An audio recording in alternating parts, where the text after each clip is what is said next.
Hey guys, welcome back to our channel. இன்னைக்கு அழகு அழகு சீரியல் எபிசோடில் என்ன நினச்சின்னு பார்க்கலாமா?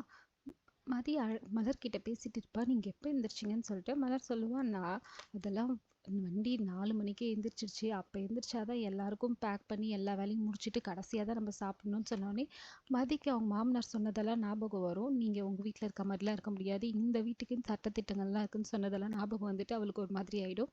இங்கே வந்து சுரேஷ் எழுந்து வந்துடுவான். உடனே மலரை வந்து காஃபி எடுத்து வந்து கொடுக்க சொல்லுவாங்க. மலரும் காஃபி எடுத்து வந்து கொடுப்பா.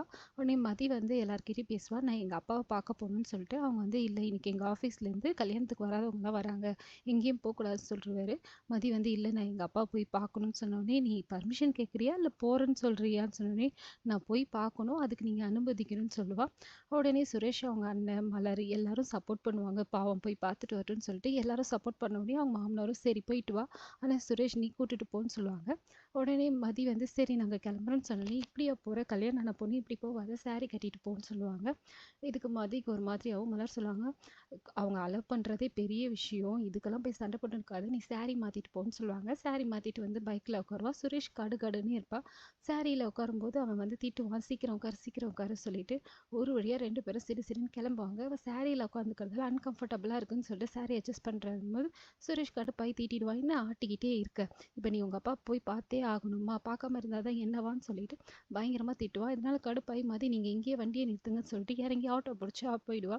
சுரேஷ்க்கு ரொம்ப காண்டாயிட்டு அவங்க மாமாவுக்கு ஃபோன் பண்ணி, மாமா வழியிலே இறங்கி ஆட்டோ பிடிச்சி போயிட்டா, திமிர் பிடிச்சவன்னு சொல்லி அவங்க மாமா சொல்லுவாரு, டேய் என்னடா இந்த மாதிரி பண்ணி வச்சிருக்க, சரி நீ ஹாஸ்பிட்டலுக்கு வா, அவள் தனியாக அந்த மாதிரி இருக்கக்கூடாது, நீங்கள் 2 பேரும் சேர்ந்து வந்த மாதிரி தான் இருக்குன்னு சொல்லிட்டு சொல்லுவாங்க. சரின்னு சுரேஷும் வந்துடுவான். சுரேஷை பார்த்துட்டு மதி கண்டுக்கவே மாட்டா, யாரோ மாதிரி போயிடுவா.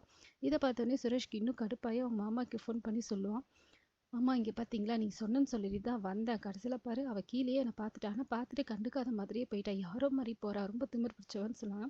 இங்கே அவள் அவங்க அப்பா பார்க்க உள்ளே வந்துடும். அப்பாவுக்கு ஆன்ஜியோகிராம்லாம் முடிஞ்சிருச்சு, நார்மல் ஆகிட்டாரு சொல்லுவாங்க. அவங்க அப்பா என்னம்மா தனியாக வந்தேன்னு கேட்டோன்னே அவங்க அம்மா இல்லை மாப்பிள்ளை வந்திருக்காரு, வெளியில் இருக்காருன்னு சொல்லிட்டு அவரும் வந்து பேசுவாங்க.